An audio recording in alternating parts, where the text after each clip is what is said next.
السلام علیکم ورحمۃ اللہ وبرکاتہ۔ اللہم صلی علی محمد النبی الأمی وعلی آلہ وسلم تسلیما کثیرا۔ رب اشرح لی صدری ویسر لی امری واحلل عقدۃ من لسانی یفقہوا قولی۔ امید کرتا ہوں سب خیریت سے ہوں گے۔ اللہ سے دعا ہے کہ اللہ تمام مسلمان بہن بھائیوں کی عمروں میں برکت عطا فرمائے۔ سامعین کرام، آج آپ کو حدیث مبارک سے ہر قسم کے جسمانی درد کا علاج بتا رہا۔ یہ ایک مسنون عمل ہے۔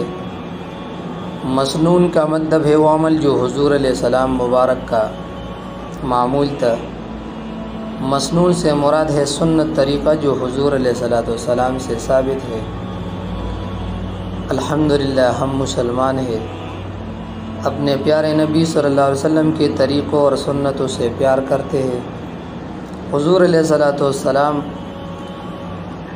نے ہر موقع کے مناسبت سے دعائیں سکھائی ہے، مطلب کھانے کے وقت کی دعائیں، پینے کی دعائیں، چاند دیکھنے کی دعائیں، رات کو سوتے وقت کی دعائیں۔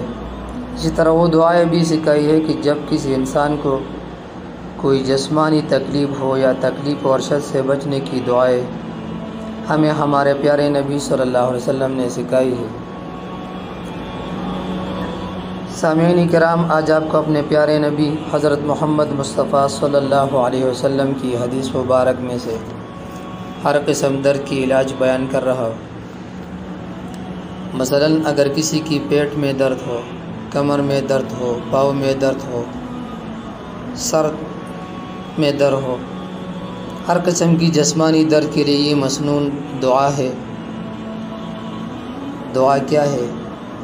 حضرت عثمان بن ابی العاص رضی اللہ تعالیٰ عنہ سے روایت ہے کہ حضور علیہ السلام سے انہوں نے جسم میں درد اور تکلیف کی شکایت کی تو آپ صلی اللہ علیہ وسلم نے فرمایا کہ جسم کے جس حصے میں درد ہو وہاں ہاتھ رکھو اور یہ دعا پڑھو۔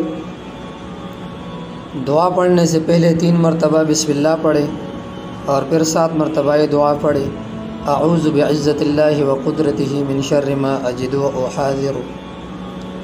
اعوذ بعزت اللہ وقدرتہ من شر ما اجد واحاذر۔ دعا سے پہلے 3 مرتبہ بسم اللہ پڑھے اور پھر 7 مرتبہ یہ دعا پڑھے۔ اعوذ بعزت اللہ وقدرتہ من شر ما اجد واحاذر۔ انشاءاللہ اس دعا کی برکت سے درد ختم ہو جائے گی۔ مزید ویڈیوز کے لیے میرے چینل کو ضرور سبسکرائب کریں۔